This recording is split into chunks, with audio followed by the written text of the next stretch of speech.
2 years ago, Kagurabachi was nothing more than a punchline, an enormous inside joke referencing the absolute ridiculous state of battle shonen discourse, agenda, and Shonen Jump's inability to produce new major titles in the face of giants like MHA, JJK, and One Piece, all inevitably closing up shop. The whole joke was that it looked to be yet another generic edgelord battle shonen that lasts for maybe 12 chapters, then be axed, replaced by yet another generic battle shonen that be axed in 12 chapters, and we'd forget about it. But even back then, as it released its first couple of chapters, I couldn't help but find that there was something super endearing about it. I couldn't help but acknowledge that underneath its rough exterior was the potential for something much greater. And I have to admit, I've been aiming for some excuse to talk about that potential since then. 2 years later, and here we are. What many had initially written off as a joke proved to be in reality a more interesting, complicated, and heartfelt tale about grief, responsibility, and the cost of power. Of course, with quite a bit of blood and darker stylization in there as well. And I have been all for it. And I've been dying to find some way to express this adoration. Well, let me put it like this. If you haven't already, you need to read this manga. Not because it's apparently going to be the next big thing, not to fill any voids left by other recently concluded battle shonen. Read it purely because it's just that good. And if me yelling at you like this hasn't convinced you to at least consider it, this video exists to give you a feel for what you can expect, and so I can talk to you about the appeal of Kagurabachi. Kagurabachi primarily follows Chihiro Rokuhiro, son of the greatest swordsmith who ever lived, now taking up the mantle of sword fighter, in order to get revenge on those who took both his father's life and his life's work, the Six Enchanted Blades. Considered to be some of the most powerful, most dangerous weapons ever created, enough so that they were near single-handedly responsible for ending the fairly recent Seitei War. Using a seventh enchanted blade he and his father quietly smithed in the years after the war, each arc has detailed Chihiro's many skirmishes with people affiliated with the Hishaku, those who killed his father, while also often getting involved or coming into conflict with Japan's sorcery police, the Kamunabi. And often, even the Hishaku itself will get involved in Chihiro's struggles if they really feel the need to. If I'm to be honest so far, Kagurabachi isn't the greatest piece of fiction ever made, or necessarily one of the best shonens ever made. I don't even know if it's one of the best shonens on the market right now, but that's certainly not to downplay its quality. As basic as its base premise may sound, we all know that such a summary only goes so far in expressing exactly why a story works as well as it does. Kagurabachi's storytelling strength, so far at least, has primarily been in the development of a set of core key characters. Not to suggest the story itself isn't that good, it's always been pretty good, but it's clear where the focus actually is. Up until recently, Kagurabachi hasn't been terribly story-focused. It's primarily focused on its characters and only a select few.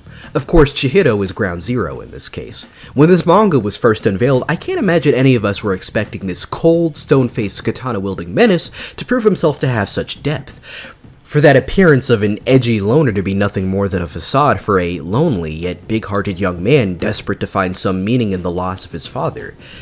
It's a bit rare in the world of shonen, but somehow mangaka Hokuzono has consistently found a way to guarantee that Chihiro is the most interesting character in this story by always finding a new approach to his character, to expand on his worldview and mindset.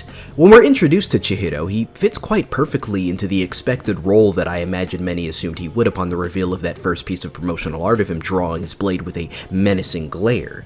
He's frighteningly stone-cold, stone-faced, and brutal. One of the first things he says to his companion and to the audience is that he maintains the scar he received as a child so he can wake up every morning with fresh hatred. But every chance the story gets, it can't help but entirely contrast that image of him that was put in our head. If Chihiro truly believes that he is an agent of pure destruction who lives, eats, and breathes revenge, why does he care enough to take this orphan to multiple separate food places because she was hungry? Why is it that he cares so much about Hakuri Sazanami's life, even though when they first met he has little value to Chihiro's cause other than being a source of information? Why is Chihiro so invested in Iori's relationship with her father, putting himself in her shoes and trying to rationalize her desire to put herself at risk just to remember who he was? Now, this isn't to deny the reality that Chihiro is very often a warmongering swordsman who brings down justice upon those he deems deserving of his wrath, but the idea that this is all he is, something he initially subscribes to, and as such, so do we, is one that the series challenges. In a way, his fight isn't simply with the Hishaku and their associates, because he's always grappling with himself and that balance between hatred and compassion. Because often, a situation doesn't call for fresh hatred, it calls for understanding. The first arc sees him consistently coming to blows with a man who claims to revere Chihido's father as much as he does, especially the enchanted blades he created. But Chihido and this man have entirely different views on the whys behind the existence of the enchanted blades. How can they be weapons intended to protect when they're designed to kill? Chihido, while already grappling with a sense of self-hatred for failing to protect a little girl this man captured, has to understand that while his father and him both preached about the enchanted blades being created to protect the innocent, both were very well aware that at the end of the day, they were also weapons of war. In the past, my most consistent criticism of Kagurabachi was its commitment to focusing squarely around Chihido, which might sound like an insane critique to throw at any story, but I was worried that this would result in audiences becoming bored of the character. But in hindsight, Hokuzono avoids making this hyper-focus on Chihido repetitive by finding new angles and approaches from arc to arc. From accepting the reality of what his vengeance has turned him into, his quest to become a better sword fighter upon realizing that he's pretty much carried by his enchanted blade N10, his desire to change mind about going down a terribly self-destructive path out of guilt, Hokuzono has made it to where there is never a dull moment when we're following Chihido's story as a character. Of course, as I suggested earlier, while Chihido is the axis this narrative spins on, he isn't entirely hogging the protagonist role himself. By all means, it's more like we have ourselves a set of, shall I say, axis powers. One such power would be Hakuri Sazunami, who's begun to take on the role of Deuteragonist the further this story goes along, becoming Chihido's Sasuke, or Killua.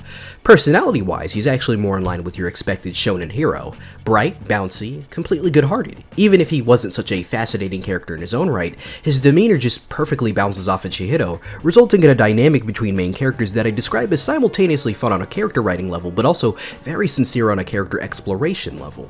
Hakuri isn't the first to bring out the good in Chihido, but he definitely shines that light brighter than anyone else could before or after, and likewise, Chihido acts as a beacon of light for Hakuri, his respect and kindness helping Hakuri see the value in himself after years of abuse from his family, resulting in Hakuri having one of the most standout storylines in the manga so far. His emotional journey to self-worth in the face of years of mistreatment and misdirection no thanks to his family, finding the strength to stand up for himself as a person and for his newfound friends, particularly Chihiro, was incredibly striking. And for as basic as that premise is, I promise you it's presented in such a way that led it to becoming the highlight of the second arc. Of course, I'm dancing around the details, but it's so good, I really don't want to spoil. And I have a similar sentiment for the characters that make up the heart and soul of what has proven to be the best arc in the series so far, Samura and his daughter, Iori. Now, I really want to avoid dropping any levels of spoilers in this video because this video is meant to encourage those who haven't already done so to give this story a shot, but truth be told, it's a little hard for me to do so when the subject of Samura and Iori comes up. The ongoing Swordbearer assassination arc is far and away the best storyline in Kagurabachi so far. An impressive milestone, given the Raikuzaichi arc was already an incredibly strong arc in its own right, and that's not to mention the strengths of the Sojo arc as well. This arc has a number of strengths that have led it towards that position, but no doubt in my mind, the story of this father and daughter contribute to the outpouring of love this arc has seen. And unfortunately, it's so incredibly well thought out and built up that I really can't bring myself to explain the ins and outs. What I can say is that their story finally brings to surface many suspicions reader would have regarding the true scale of the Seitei War, and the things that we come to learn about it absolutely turn this story onto its head, and allow for some interesting character exploration for those who had experience with the conflict, particularly in the case of the various sword bearers of the Enchanted Blades, in this case Samura and Uruha, both of whom we still find dealing with the consequences of their actions during said conflict, the weight of responsibility they carry in their actions, and the stories that are told around them. Iori is yet another conduit for the exploration of the consequences of the war, and how it's presented to the youth, and how the aftermath has affected those who survived, and how those involved had tried to move on. And similar to how Hakuri's story arc perfectly bounced off of Chihido's, Iori's arc of trying to reconnect with her father actually helps us gain further insight into Chihido's character, as he starts the further way on his own relationship with his father. So, while rare, when Kagurabachi chooses to focus its point of view outside of exclusively Chihido, we've been consistently treated to some incredibly fascinating and well-told narratives that manage to strengthen the themes of the story and the story of the main character. And as I said earlier, I actually think it's a huge benefit of the story that it's so tightly focused on only a handful of characters, because it allows Hokuzono to flesh out every single one of them with genuine care and detail, rather than spreading development too thin across a massive cast. It also does quite a bit for the flow of the story and its pacing. But that does raise the question, if Kagurabachi hyper-focuses on a select number of characters, then what exactly is the story doing with the rest of them? Well, they certainly don't exist just to fill up the story with nameless, unnecessary characters. If Chihiro, Hakuri, Samura, Iori, and other characters in their positions are the axis this story spins on, then you have a wide array of characters whose role is to supplement their characters and their journeys. Many exist to help push the major characters and their story arcs, something you'd assume would result in a number of half-baked, nothing-burger characters that serve that purpose and then are swiftly forgotten about by the audience, but actually, the opposite has happened. And this is a result of, firstly, just how well they're integrated into the major characters' story arcs, and secondly, how often these characters are just really fun to have on screen. The first arc really sets the stage for this type of character writing with the introduction of characters like Char and Sojo. Char essentially acts as Chihiro's morality pet, and is how the audience gets tipped off to his kinder side early on. Despite this concept initially coming off as a little cliche and predictable, the interactions between these two are very adorable. Chihiro growing out of his murderous I don't give a fuck personality and becoming this big brother figure who chastises himself for at first not taking her seriously and later failing to keep her safe. And Char just being very sympathetic and absolutely precious anytime she's on screen. Kagurabachi would become home to so many incredible moments of action and character writing, and yet I still maintain that by far one of my favorite and most heartfelt moments the story ever delivered was when Chihiro rescued Char and immediately offered her a sandwich with a smile on his face. In strong contrast to when he shopped her around town to get food and all he was thinking about was how he was going to extract information out of her. But then you have a character like Sojo, who by all means is responsible, well alongside the wave of Fujoshis that came in when Hakuri was introduced, for the series' early success after the fake hype died down. And that popularity wasn't for no reason. He's the character who, early in the series, Chihiro butts heads over regarding the essence of the enchanted blades, being a wielder of one of them himself and a self-admitted fan of Chihiro's dad. He's the one who forces Chihiro to reconsider his perspective on his father's teachings, helping him recognize that even if Kunishige was a good man, his life's work was very much responsible for the suffering of many. Even if ideologically and morally they are on opposite sides of this conflict, Chihiro can't help but tip his hat at the man and acknowledge that no matter how he may feel about Sojo, the blade still chose him as his wielder, and he should respect his perspective and take that into account going forwards. Sojo is crucial both for furthering our understanding of Chihiro as a character, as well as our understanding of the enchanted blades, as he becomes the wielder of Mei early on and wields it with deadly efficiency throughout his conflict with Chihiro. And it's these elements to his character that helped endear him to audiences over the course of the first story arc. Now another excellent character who fits this bill is introduced immediately into the following arc, the fan favorite, Hiyuki. While she does have a story arc in the form of her deciding that protecting the people being sold to the Rakuzaichi means more to her than her job as a Kamunabi agent, much of the love she gets comes purely because she's fucking awesome. Literally upon introduction, she blew people away purely on her awesome Bonefire moveset, her fittingly fiery persona, and insane cool factor.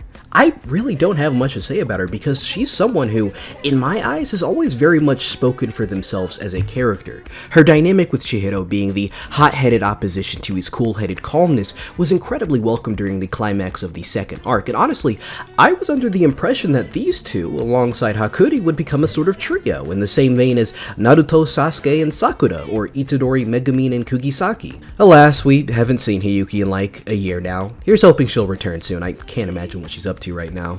Starting from this current arc, we've seen an enormous flood in this type of character. Those without major character arcs who help develop our main cast or otherwise fill in the ranks of the side cast and get to look cool while doing so. This includes the ranks of the Masumi, those who watch over and protect Samura and later join Chihiro. My favorite is Sumi, and that's honestly because I adore badass women wearing badass suits. Also, she rides a motorcycle, which makes her even cooler.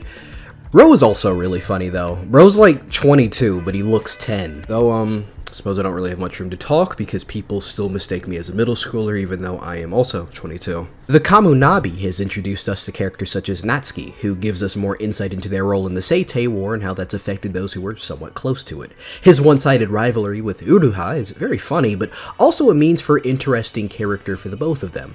Then there's Kitty, who gives us insight into the White Purity style. It's a sword style that Chihiro begins gains learning during the Swordbearer assassination arc, believing it to have some benefits he could utilize in the coming battle. So Kitty's role is to help explain some of the details to us, since she is the granddaughter of its creator, though she isn't exactly a huge fan of the man given he's an enormous sexist who believes women can't wield swords, which leads her to wielding the biggest one she can get her hands on, whom she names Oni-chan. Now, despite her role, she packs an enormous amount of personality into all of her actions, and thus has become pretty popular. This also goes for the Hishaku, the main antagonist group, as they're entirely made up of incredibly standout characters. Characters like the leader, Yuta, or Hokuto, have been very popular due to their sheer charisma, or Toto, who has proven pretty popular primarily for being the only sane person in the group. My personal favorite might just be Udon because, well, reasons. But if we're talking perhaps the most fascinating of the bunch, it's most certainly Hirohiko, who was introduced as a foil to Chihiro early into the third arc.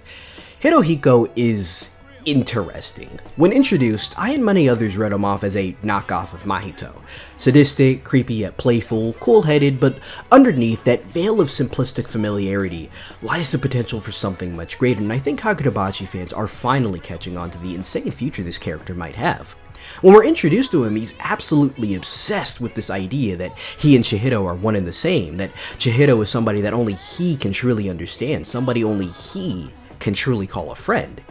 It's that assessment, one which he pushes onto Chihiro over and over, that leads Chihiro to conclude that he is a monster, just like Hirohiko and those he colludes with. But while our attention is focused on the effects he's having on Chihiro, Hokuzono is finding all of these avenues to explore Hirohiko, and painting a vivid picture of a young man desperate to make connections, who has a very twisted idea as to how he should go about doing so. It primarily results in him coming into conflict with Chihiro, as part of his method of going about forming that connection is to prove his capabilities. Of course, this has led to a pretty nasty losing streak, but it's also helped endear him to an audience who was initially incredibly apathetic, and many suspect that in coming arcs he will prove to become a larger threat, further energized to prove himself to Chihiro as the only person who can understand him. So despite the fact that Kagurabachi has been pretty low-key about its cast, mostly letting them take a backseat role in favor of developing a select few characters instead of building a larger cast, what little we have been given shows quite a bit of promise, and this current arc's heavy focus on introducing us to large swaths of characters has shown that Hokuzono is capable of scaling things up when the time calls for it. And when he does, he is also more than capable of providing us with some interesting and enjoyable characters. So, I've spent the past 3 days trying to figure out how to transition out of this segment into my next one, and today I've finally given up. So who wants to talk about aura and hype moments?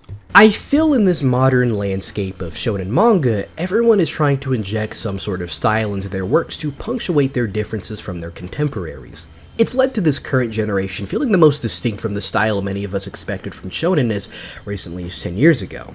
What I think Kagurabachi brings to the table is a style reminiscent of Hollywood action movies, guys like Tarantino, films like John Wick. You can see that style of high-octane, unnecessarily and unashamedly cool style all over Kagurabachi.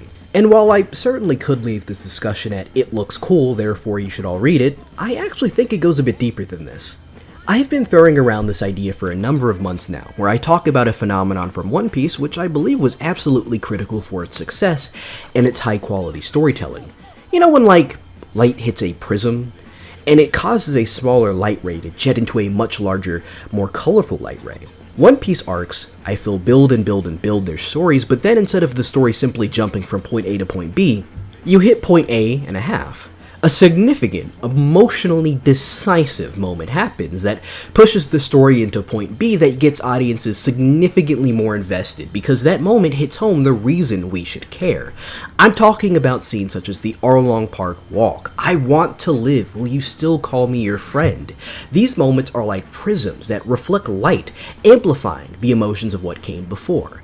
I feel like Kagurabachi is similar, but not necessarily for the story, more so for its paneling. Whenever a fight is happening, Hokuzono has an eye for crafting panels that punctuate the action like exclamation marks.